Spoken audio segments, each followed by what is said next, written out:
get the text and we'll start reading. So we can start. The core of the teaching. Okay, so it's not a very big para, we'll have to read it. Duty. Duty is a very interesting thing. We'll have to see what it is. Okay. I'm reading the para, okay? I'm reading each sentence. We must remember that duty is an idea which in practice rests upon social conceptions. There is nothing called duty in the spiritual consciousness, because in the spiritual consciousness you are completely in the hands of the divine and not society. So this is a very important thing, that all duties fail in the spiritual plane. Okay, when you are a family member, okay, you have a duty to your family.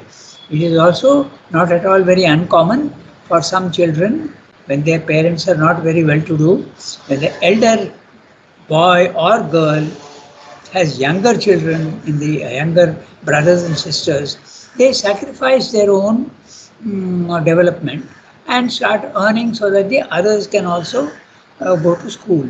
So that's a duty, it's a family duty. Okay, your children, your mother and father tell you to help in the kitchen, you do that, it's a duty.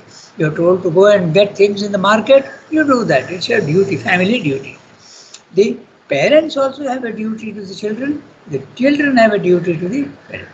Then, do you have a duty at a slightly higher level? Yes, you have a duty you are responsible for your community. When the community decides something which is desirable, then you have to do it. Then again you have a duty to the nation. But as soon as you go beyond the nation to the divine, there is no duty at all. There is nothing binding you down. Why? Because the divine will tell you what to do and what not to do. There is no duty. He will tell you what to do and what not to do. So this is the whole idea. Okay? So we must remember that duty is an idea which in practice rests upon social conventions.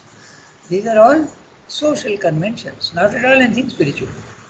We may extend the term beyond its proper connotation and talk of our duty to ourselves, or we may, if we like, say in a transcendent sense that it was Buddha's duty to abandon all. So he is changing the meaning of the word duty. Okay? It depends on what your fate is telling you to do and what your soul is telling you to do. So if he has to abandon all, that becomes his duty. Then they are saying in a transcendent sense, not in a social sense. And even that, it is the ascetic's duty to sit motionless in a cave. So they are extending the meaning of the word duty. But this is obviously to play with words, naturally, because duty is a relative term and depends upon your relation to others. It is a father's duty as a father to nurture and educate his children. A lawyer's duty to do his best for his client, even if he knows him to be guilty. Now that's interesting. It reminds me of Kodandaraman, and he asked Sri Aurobindo this question. Okay, and Sri Aurobindo gave him the example of Doraiswamy Iyengar. Okay? Doraiswamy Iyengar, you may know, you may not know, because at that time he was there in the 30s. He was an extremely honest and very well respected lawyer. Okay? And he used to protect his clients very honestly.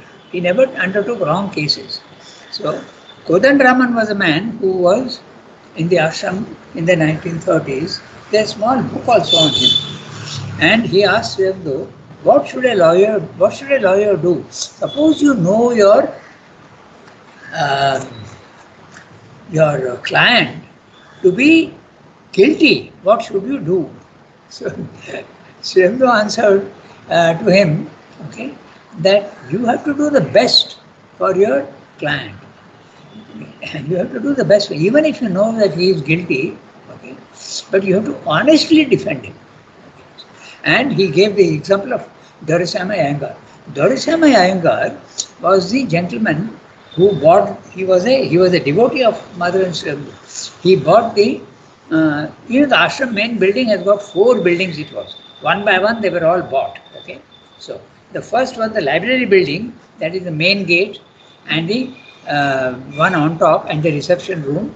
That was one house. The other house was on the eastern side, the Rosary Gate. Nowadays, you people go in to the Samadhi from the Rosary Gate. So that is the other house. So the library house was bought by Rajangam. Rajangam was a young Tamilian medical student, and as soon as he passed his MBBS, he joined the ashram. In fact, he was asked to join because he was a devotee. In fact, I think Sriyamda used the word yoke him. Put the yoke on him and bring him here to Pondicherry. And Dharisema Iyengar himself came to the ashram, and it is he who bought the Rosary House. The Rosary House is the corner building opposite the school on the eastern side.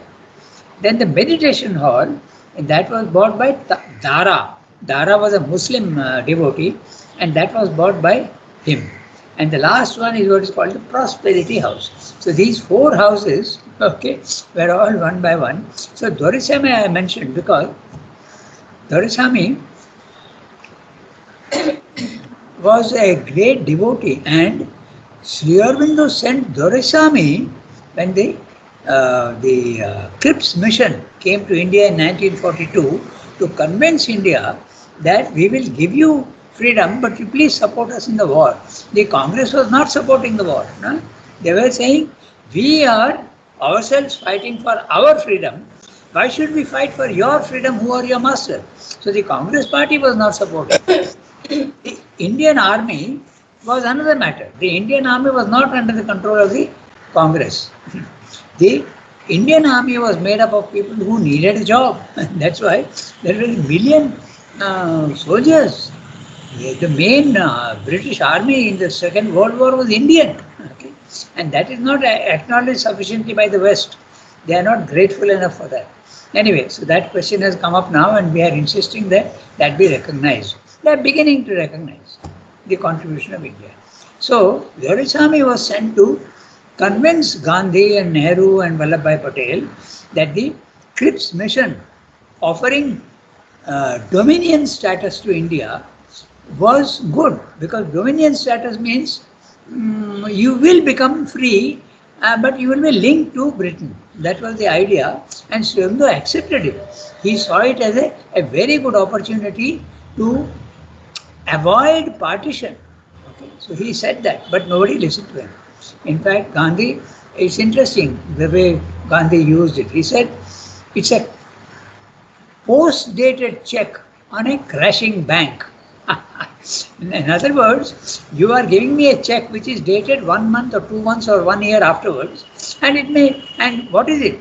It is no value, that check, because the bank on which the British Empire is going to crumble after the Second World War. So what is the value of that check? We reject it. Gandhi's words were very interesting. One of those interesting words that he spoke. He said, I won't even touch it with a barge pole. Even with a long pole, I will not touch it, because it's a post-dated check on a crashing bank. That was his words. But that was a big mistake, because if he had accepted those words, people have probably avoided partition. That is what is recognized nowadays. Even the Congress party now, they recognize that.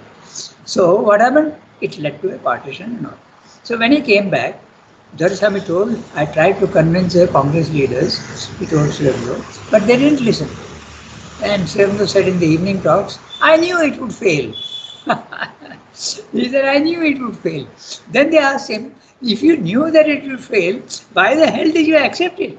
Why did you do the trouble of sending Dorisami to them to convince them? You know what he answered? He said, I did a little bit of Nishkama Karma. Now that's interesting. That's what we are reading now here. Nishkama Karma, desireless action. Now, tell me, what value has Nishkama Karma when you know it's going to fail? Okay, it's an interesting question, because every action that you do will have an effect. And that effect probably is going to come 75, 80 years afterwards, is going to come. Partition will be cancelled. Okay? Every action that you do has got some value, even if it fails immediately. And that's what he did. It's a nishkama karma. He knew it's going to fail and yet he did it. Okay, so that was a little aside.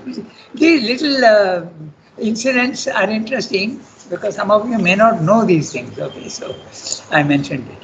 So he's saying now we are discussing duty. Okay, so duty is something that is a social concept. It's not a spiritual concept. So if you stress it, then Srimad is saying it is playing with words.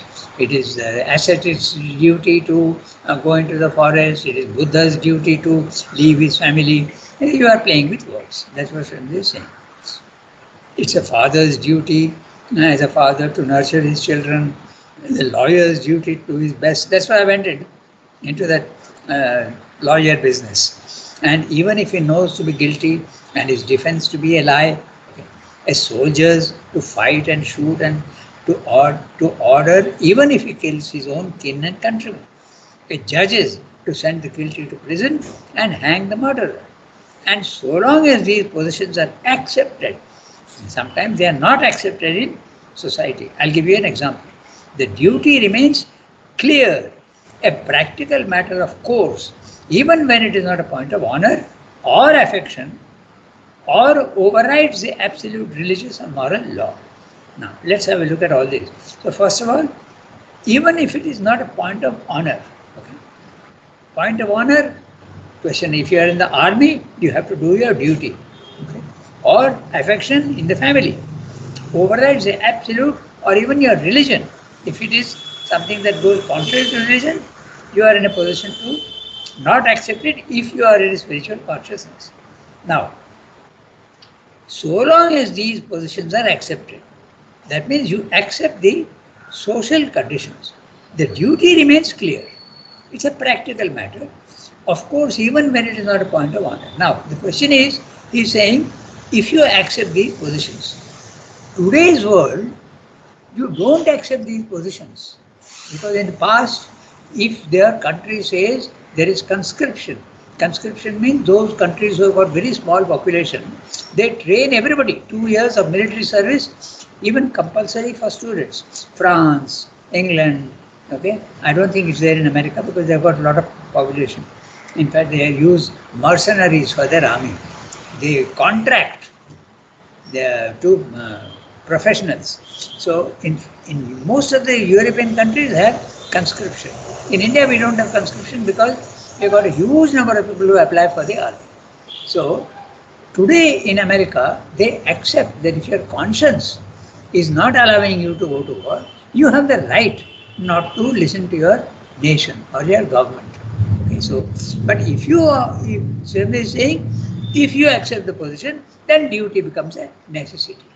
But if you don't accept the position, which is now being slowly acknowledged, then you have no duty. You don't need to listen to the society or to the nation or the government. Okay? But what if the inner view is changed? Not social law anymore, but the spiritual law. If the lawyer is awakened to the absolute sinfulness of falsehood, the judge becomes convinced that the capital punishment is a crime against humanity. The man called upon to the battlefield feels like the conscientious objector of today. There you are. The conscientious objector of today that is being accepted now. Or as Tolstoy would feel, that in no circumstances is it permissible to take human life any more than to eat human flesh. If these things change, what happens? If you go to the spiritual level of consciousness, your social values will change. Then what happens? That's what Srenda is questioning. So duty is not something that you need to follow if you are in the spiritual consciousness. But if you are not, it is better to follow the duty unless your conscience tells you not otherwise. It is obvious that here the moral law, which is above all relative duties, must prevail. So Srenda is not even going to the spiritual level of consciousness, he is going to the moral law. So there is first of all the social law, then there is the moral law, and then there is the spiritual law. So this question he has dealt with in the synthesis, the standards of conduct. According to him, there are 4 standards of conduct which are valid. The first one is when you are not developed enough, you have the right to develop yourself fully. That means you are in the ego and you have motives and you have to develop yourself. Without development, what will happen to you? So, there it is okay. You have to develop yourself even with ego and self concentration on yourself. But if you concentrate only on yourself, you are going to clash with others. Your neighbor will start shouting, okay, that you are playing music at 12 o'clock at night. So, society has to step in. Okay. Society makes laws, social laws. Okay. You can't do certain things. You can't block your namaz if you want to do. You go and block the road for your namaz and no traffic can flow. That's not allowed. Society comes in. All practical things. You can't cross a red light. Okay? Traffic light. That's a social law. All these things. Don't steal. You can't disturb your neighbors. These are all social laws. But there is the third one is the moral law. And the fourth one is the spiritual law. He has a whole chapter on that, so we won't go into that now. But this is here he is mentioning 3 laws. He is mentioning actually 2 laws. The social law and the moral law. You can see the gradation. Nah? First you have the right to develop yourself with ego. That's perfectly alright depending at which level you are. But then society steps in and you have to also listen to society. That's the duty is coming. Then you have the moral law. The social laws are not adequate for you. You have the right to apply your moral laws. Then finally spiritual law. No duties, no compulsions at all. You are completely in the hands of the divine. That completes this. But Rangada, Yes, tell me. moral law is also social law, no? In one sense. On what do moral laws Okay, I'll tell you. base? It's on The social. difference between social law and moral law is this. Sriranga makes it very clear. The social law, society is making the laws collectively and imposing them on the individual. That's very clear. All the individuals have to obey the social law. If you don't, then you are a social outcast. But the moral law is not originating from society. It is originating from the developed human being. So Sriranga says social law is created by society and imposed on the individual. The moral law is developed by the individual who is at a higher level of consciousness relatively, and he thinks that this should be the law and he imposes that on the rest of his being. So the difference between social law is a very subtle point, but there is a difference. There is a mixture, of course. But the social law, society is imposing itself on the individual. In the moral law, the individual with his ideas, which are necessarily limited, is imposing him, not only imposing, he convinces everybody that this is what you should do. So, moral law is individually originated. It originates in the individual and it becomes a social law. That's the difference between the two. Pallavi? Yeah. I was also No, going but to ask Rangada, at the same time. No, I say it is no, very this. I, Tell me. no, no. Yeah, I can hear. Tell me. I said I also got the same question at the same time, and you explained it so well. I didn't No, explain. It is no. to you. No, but Rangada, the social law also starts with one individual only. No, the society as a group doesn't start a law. It starts with one person, and then the society agrees to it and becomes a social law. Pallu, now listen to me. Okay. When an individual, okay, I'll give a very easy example. Okay, when an individual disturbs society with his activities, okay. Yeah, I told you. I give very easy example. I want to play my loudspeaker music at 12 o'clock at night. All my neighbors will be disturbed. So all the neighbors will protest. So it is society that makes a law that individual can't disturb the others. So it is always society which makes social laws, not the individual. It's a collective thing. Okay. In fact, that is that arrangement is that Parliament, okay, is the one that makes all the social laws collectively. When Parliament passes a law that this is the rules that we will follow in society, sometimes it may not make sense. So the Supreme Court comes in and says, wrong, you have to cancel this law. Or if it is okay, then it has to be consistent with the Constitution. So, Pallu, society is imposing this social law. Okay, that is very clear. So collectively they say you can't do this. An individual can't do this. He can't steal, he can't murder. So there are laws which prevent these things. Okay. And the laws are But that those are also moral laws. No, you can't steal, you can't murder, you there can't is there hit. is an there is an interlinking between social law and moral law, but essentially there is a difference. Okay. I'm not saying this, Remdo is saying this. If you read the chapter, you will see that. Okay? So there is a difference. Okay? So, Okay. shall we go to the next one? There are in the world. So, one of you has to read. I will read, Rangana. Okay, go ahead. There are in the world, in fact, two different laws of conduct, each valid on its own plane. The rule principally dependent on external status, and the rule independent of status and entirely dependent on the thought and conscience. The Gita does not teach us to subordinate the higher plane to the lower.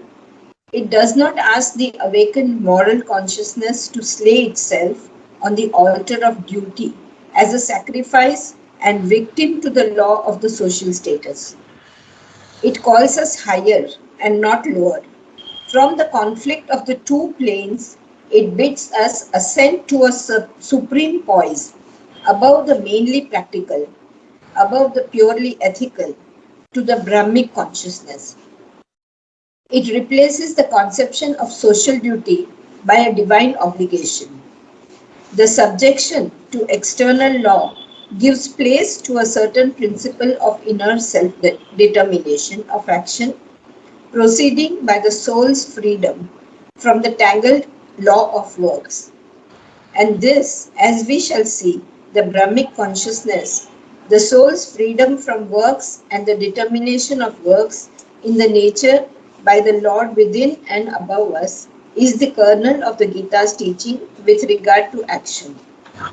So, the chapter heading is the core of the teaching. So, now he is giving you the core of the teaching. And that is the last 4 lines. We read that. And this, as we shall see, the Brahmic consciousness. The Brahmic consciousness is nothing but the self, the witness consciousness. Okay? The soul's freedom from works. Okay? The works are what your body, mind, life is doing, but your soul becomes free from the body, mind, life. So it is not obliged to do any work which is related, which you think you have to do from your body, mind, life. When your identification body, mind, life ceases, you are free. And the determination of works in the nature by the Lord within and above us is the kernel of the Gita's teaching with regard to action. In other words, neither individual law, which is ego, neither social law, which is duty bound, nor even moral law, which is slightly higher than social law, but totally free of all laws. Sarva dharman parityajya mamekam sharanam braja. No laws at all. In fact, a spiritual man can, with impunity, break all laws. There will be no problem at all for him. If he is protected by the divine, nothing will happen to him. Okay, so this is the gradation of the 4 standards of conduct. First, the egoistic, which has not mentioned here, and the second is the social law, that where duty comes in. So, very often, why is it discussing duty? Because there are many people who interpret the Bhagavad Gita as a duty. Okay, it is Arjuna's duty to do what he is asked to do. So, Sridhar is contradicting that. He is saying it is not necessarily the duty of the Kshatriya to kill others. If the divine tells you not to kill, you will not kill. If the divine tells you to go ahead and kill, and even if you don't want to, you are bound by the divine command.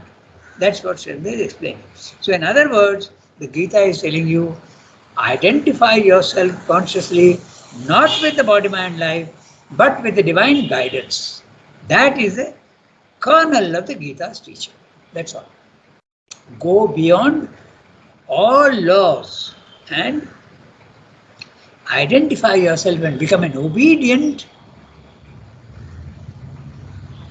follower of the divine. I didn't use the word slave because it has got a negative connotation. But to be the slave of the divine is the happiest condition you can be in. Okay. In fact, Srimdo says in the record of yoga, he says that we have to combine the two. We have to have dasyam. You have to be a das. You have to be the divine's servant. At the same time, you have to be master of your own nature. Aishwaryam. You must be Ishvara of your thing which is below, and you have to be a slave to that which is above you. That's a combination. Interesting combination. No? You have to be a servant to the divine who is above you, and you have to be the master of your own nature. This reminds me of a very interesting thing which Srimdo says. He says, okay, a person who is at an average level of consciousness, okay, when he is dealing with people who are inferior to him, he should apply kindness and understanding. Okay? But when you are dealing with someone superior to you, okay, you have to show your personality. You don't need to be a slave to those who are superior to in society. Okay. So that's an interesting thing what he says. There you are. So we go to the next one. So this is very clear now. He's saying, when you are in the spiritual consciousness, no question of duty, no question of compulsion. You are completely free to do what the divine is telling you to do. But you must be very clear. It's not your mind that is telling you. It's the soul that is telling you what is not and what is not. Okay, you can raise a question, but I am not aware of my soul. When you are not aware of your soul, you are under the identification with body, mind, life. You are not in a spiritual consciousness. The rule applies only when you are in a spiritual consciousness. That's not easy. Okay? So, shall we go to the next one? We have 20 minutes. The Gita can only be understood. Shall I read? Go ahead. The Gita can only be understood like any other great work of kind by studying in its entirety and as a developing argument. But the modern interpreters, starting from the great writer Bankim Chandra Chatterjee, who first gave to the Gita this new sense of the gospel of duty, have laid an almost exclusive stress on the first 3 or 4 chapters, and in those on the idea of equality, on the expression kartavyam karma, the work that is to be done, which they rendered by duty, and also praise. Thou hast right to action, but none of the fruits of touch, which is now popular quoted as the great word. Mahakavya of the Gita. The rest of the 18 chapters, with their high philosophy, are given a secondary importance, except indeed a great vision in the 11. This is natural enough for the Indian modern mind, for the modern mind, which is or has been till yesterday inclined to be impatient of metaphysical subtitles and far off spiritual seekings, eager to get word, and like Arjuna himself, mainly concerned for a workable law of works, dharma, but it is the wrong way to handle this scripture. Yeah. So Srimad is very clear. If you lay stress only on 1 or 2 sentences or even one chapter, you are going to get into trouble because you have to see the whole. This is true of everything. No? So you have to see the whole. That's what he's saying. And he's talking. Who gave the idea of kartavyam karma? Bankim Chandra Chatterjee. Okay. Now, there's something very interesting about Bankim Chandra Chatterjee, which I want to tell you, okay, because it's very interesting. And I used to also wonder about it. And it's a very interesting thing. Now, tell me, who is a rishi? A rishi is one who has got spiritual sight. Okay? Spiritual sight means He is able to see subtle things. He is a Rishi. Okay? Now, Sri Aurobindo calls Bankim He is Chandra. a Huh? he is a Rishi. No, I didn't follow. Rishi. Rishi. A Rishi. Rishi. Okay, Rishi. Okay. I So, couldn't catch the word Rishi. Okay. okay, Rishi. Okay. Normally we think of a Rishi as a sage, okay, one who is a great spiritual person. But Sri Aurobindo is giving a slightly different interpretation. A Rishi is one who can see. Okay, he has got sight. Now, I could not understand because Pranabda had an uncle. Okay, his name was Charupada Bhattacharya, and Charupada Bhattacharya is the one who brought everybody from Murshidabad, the whole family, to Pondicherry. He was responsible for bringing everybody, and he used to be in charge of uh, of the uh, the reception service for a long time. But he was a pretty crude man. I won't go into details, but he was very crude in his ways and his speech. Okay. So when Nolita said that Charupada is a rishi, okay, I was really I couldn't understand what the hell he's talking about. How can he be a rishi? He's so crude. But you must remember one thing, the outer nature is one thing, and the inner nature is something totally different. So we should never judge somebody by their outer actions. So I couldn't understand this. Now Sremno is calling Bankim Chandra Chatterjee as a rishi. Sremno is saying Bankim Chandra Chatterjee is a rishi because he is the one who gave the mantra of Bande Mataram to nation. And after 75, 80 years, or maybe 100 years now, Vande Mataram is going to become the catchword in India. Okay, slowly it is coming. Even our national anthem should change over from Jana Gana Mana to Vande Mataram. In fact, now many places they are singing Vande Mataram. Slowly the change may come, I hope. Now, he called Bankim Chandra Chatterjee a rishi. Now, what happened very interestingly, when Bankim Chandra Chatterjee went to see Ramakrishna, okay, Ramakrishna had a conversation with him and he found that Bankim Chandra Chatterjee is only talking about wine, women, and wealth and all. So Ramakrishna was disgusted and he says, what sort of a man is this? Okay. So he is absolutely plunged into all this nonsense. Okay. Now look, that's the interesting part. Here is Ramakrishna calling this fellow, Bankim Chatterjee, a very ordinary man. And Srindra is calling him a rishi. Okay. So one day what happened, okay, I was still in the process because I didn't know what is it. I'll tell you something interesting. Temi Ben was a Parsi lady who used to live in Golkon, and she used to be our poetry teacher in English. Okay, she was a very good teacher, and she used to teach us poetry. And towards the end of her life, I used to meet her every Saturday, and we used to have tea together in Golkon. Okay, and she told me something interesting about herself. She said that one day I was in a special condition of consciousness, okay, and I could feel the Agni coming out of my head. Okay, she said that. And she said that when I walked into the tea room of the Golkon, Charupada, who was sitting there, he told me, "Oh, Temi, you are looking like a yogini." Now, that means, in other words, he was able to see that. Okay? So, when I heard this, I understood what is Rishi. So your outer nature may be anything, but if you can see certain truths, you can see the future, you can give some, like Bankim Chandra gave Bande Mataram. In fact, Bande Mataram, I'll tell you, is a mixture of Bengali and Sanskrit. And so at that time when he wrote it, there were a lot of criticism. And what is this nonsense? It's neither Bengali nor Sanskrit. What the hell? Okay? Because Vande Mataram is pure Sanskrit. Then Tumi Vidya, Tumi Dharma, Tumi Riti, Tumi Marma, all this is Bengali, Pakka Bengali. So he said, you fellows won't understand. When he was criticized, Bankim said, you fellows won't understand. But this song will be sung all over India one day. Okay? Said that. So he had the vision. Okay? That is what a rishi is. I'm mentioning all this because Bankim Chandra Chatterjee is being mentioned here. And yet you can see that he misinterpreted the kartavyam karma. My point is that outwardly you may be anything, but inwardly you may be something quite different.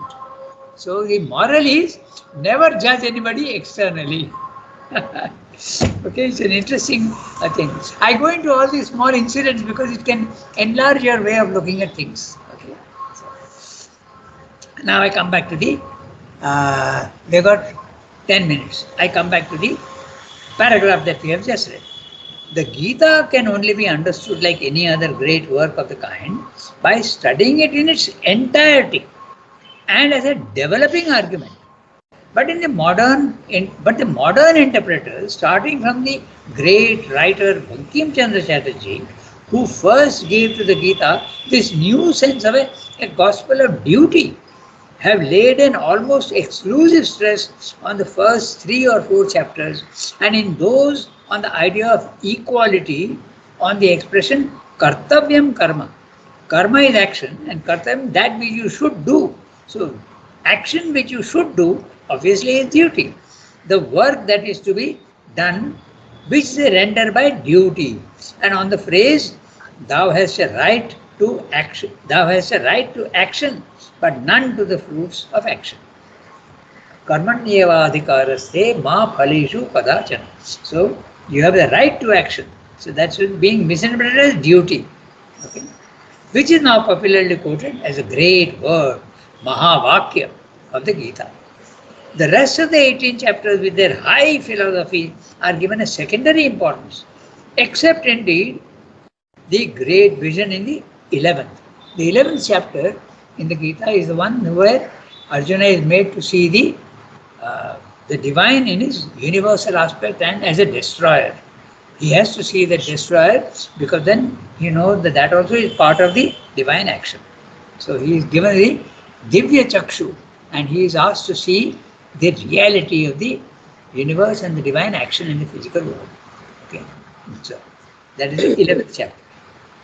This is natural enough for the modern mind, which is or has been till yesterday inclined to be impatient of metaphysical subtleties and far off spiritual seekings, eager to get to work and, like Arjuna himself, mainly concerned for a workable law of works, a dharma. But it is a wrong way to handle the scripture. In other words, don't be stuck at the social law or even the moral law. And then the concept of duty and dharma applies. Okay? But that is not the way to read the Gita. You have to go understand beyond that. So, now we have got 7-8 minutes. I think we have got about 7-8 minutes. We can read the next one. Huh? The equality which the Gita preaches. So, next one, who is going to read? Tarika is ready to, yeah, Tarika, go ahead. Your picture is framed in a blue frame, so you are about to speak. Go ahead. Huh? Pardon, I didn't understand. No, I said that I can see that your picture on the screen is being, there's a blue mark coming all around you, so you are ready to read. Go ahead. No, I read already that. Ranganath, I read the first paragraph. Okay. I just read the first paragraph. Okay. I can read again if you want. But no, my mistake. Okay, I'm not a rishi. I can't. Shall I? Okay, go ahead. Pallu, you read. Yeah, read. Okay. The equality which the Gita preaches is not disinterestedness. The great command to Arjuna, given after the foundation and main structure of the teaching have been laid and built, arise, slay thy enemies, enjoy a prosperous kingdom, has not the ring of an uncompromising altruism or of a white, dispassionate abnegation. It is a state of inner poise and wideness, which is the foundation of spiritual freedom. With that poise, in that freedom, we have to do the work that is to be done. A phrase which the Gita uses with the greatest wideness, including in it all works, sarva karmani, and which far exceeds, though it may include social duties or ethical obligations. What is the work to be done is not to be determined by the individual choice, nor is the right to action and the rejection of claim to the fruit the great word of the Gita, but only a preliminary word governing the first state of the disciple when he begins ascending the hill of yoga. It is practically superseded at a subsequent stage. For the Gita goes on to affirm emphatically that that the man is not the doer of the action, it is Prakriti, it is nature, it is the great force with its three modes of action that works through him, and he must learn to see that it is not he who does the work. Therefore, the right to action is an idea which is only valid so long as we are still under the illusion of being the doer. It must necessarily disappear from the mind like the claim to the fruit as soon as we cease to be to our own consciousness the doer of our works. All pragmatic egoism, whether of the claim to fruits or of the right to action, is then at the end, at an end. At an end, yeah. So, this is a very interesting para, but I don't think we have the time to discuss this in detail. But he's telling you the main difference between the spiritual condition and the moral condition. When you are identified with your body, mind, life, you may be at the individualistic level, or you may be at the social level, or you may be in even a moral level. But you are identified with your body, mind, life, and you think that you are doing everything. The idea of I am the doer is there. That's a sign that you are in ignorance. But the moment your consciousness climbs to the higher mind, above the normal mind, you realize that you are not the doer, you are only the witness, you are only the absolute watcher. And the body mind life is being subject to the buffetings. Okay? You are being buffeted by and whipped. So I use the word even whipped and ridden like a horse. You are a slave to nature. Universal nature is making the tree to grow, and the tree does not think that it is growing. It is universal nature that is making it grow. Similarly, universal nature also is making your body mind life act in action, in emotion, and in thought. But you think that you are having the thoughts, you are having this concept disappears entirely when you realize that you are not the doer. In fact, when your consciousness goes to the self, that's one of the big realizations that you are not the doer. So if you are not the doer, the question of right to action disappears. Karmanyavadhikara say you have the right to action. Concept is valid only when you are identified with your body, mind, life and in ignorance. That's basically what he's saying. So we'll stop here today and maybe we'll do this again next time. We'll reread it and do each sentence. Okay. But he's just carrying on the whole concept again very clearly. Okay? So, au revoir everybody. Merci beaucoup.